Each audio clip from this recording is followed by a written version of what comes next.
Morning walk থেকে ফিরছিলাম। একটা ফ্ল্যাটের টাওয়ারের সামনে একজন সিকিউরিটি গার্ড একজন মধ্যবয়স্ক ভদ্রমহিলার সঙ্গে গল্প করছিল। দেখে একটু দাঁড়িয়ে গেলাম। ছেলেটির বয়স কত, 25-26, হালকা স্কাই ব্লু ড্রেস পরা। সিকিউরিটি গার্ডের কথা শুনলাম, বুঝলাম ও রাতের পাহারাদার নয়, ওর ডিউটি দিনে।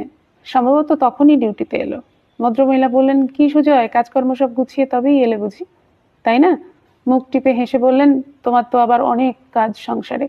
সুজয় বেশ আনন্দের সহিত বলল, এই তো বাসন মাজা, ঘর মোছা, টিফিন খেয়ে এলাম। ভদ্রমহিলা বেশ ইন্টারেস্ট নিয়ে জিজ্ঞেস করলেন, তা তোমার বউ বুঝি কিছুই করে না, সবই তোমায় করতে হয়? আহারে। সুজয় বিস্মিত হয়ে বলল, করে না মানে? ওই তো সব করে। এই তো টিফিন, পাউরুটি, টোস্ট সবই বানালো, ডিম সিদ্ধ করলো, দুপুরের ভাত তরকারি সব সেরে আমার টিফিন গুছিয়ে তবেই ও বেরোয়। আসলে কাকিমা, ও তো আয়ার কাজ করে, তাই সারাদিন প্রচুর খাটুনি যায়। আমি তো এই গেটের সামনে চেয়ারে বসে থাকবো, সারাদিনই কাজ নেই কোনো, বসে বসে ঝিমোবো আমি। ছবি আগে ভোর 4টের সময় উঠে বাসন মেজে ঘর পরিষ্কার করে রান্না বসাতো। বিয়ের পর 1 বছর এরকমই চলেছিল। আমি তখন এত বুঝতাম না। তারপর একদিন মনে হলো, ও তো হসপিটালে ঢুকে গেলে আর রেস্ট পায় না। এর বাচ্চা কাঁদছে, ওই পেশেন্টের যন্ত্রণা হচ্ছে, এর প্যান বেড লাগবে, এসব সামলাতে সামলাতেই বেচারি ক্লান্ত হয়ে যায়। আবার বাড়িতে এসে এত কাজ, আমি তো সত্যি বলতে রেস্টেই থাকি। তাই ওকে আরো ঘন্টাখানেক ঘুমোতে দিই এখন। ভোরে উঠে আমি বাসন মাজা, ঘর মোছা, জামা কাপড় কাচা এগুলো করে নিই, আমার তো কোনো সমস্যাই হয় না। ছবি বারণ করেছিল, আমি শুনিনি। বিয়েটা তো দুজনেই করেছি, একলা ও কেন এত কাজ করবে বলুন তো? সংসারটা তো আমাদের দুজনের, তাই না?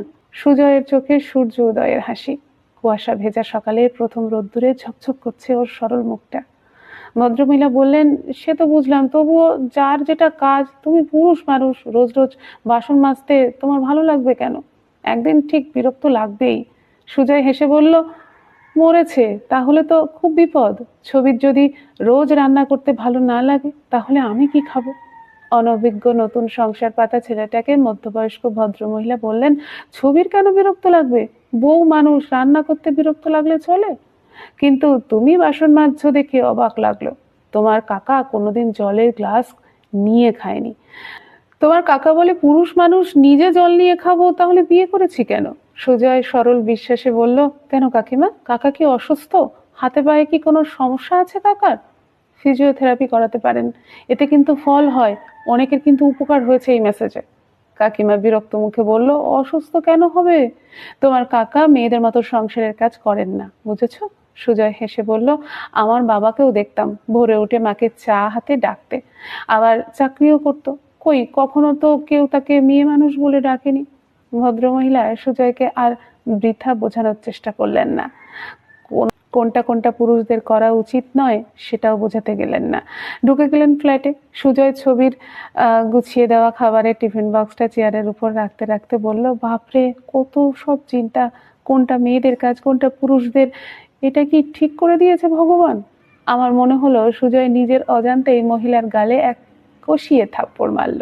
যদিও এতে ওই মহিলার সামান্যতম পরিবর্তন হবে না বলেই আমি বিশ্বাস করি। ঘুণ ধরেছে অনেক গভীরে, যার উৎস খুঁজতে হলে প্রবেশ করতে হবে তার মূলে। তবুও সুজয় রানা বুঝুক কাজের প্রকারভেদ। গল্প হোক ভালোবাসার, গল্প হোক বোঝাপড়ার, গল্প বাঁচুক জীবন নিয়ে।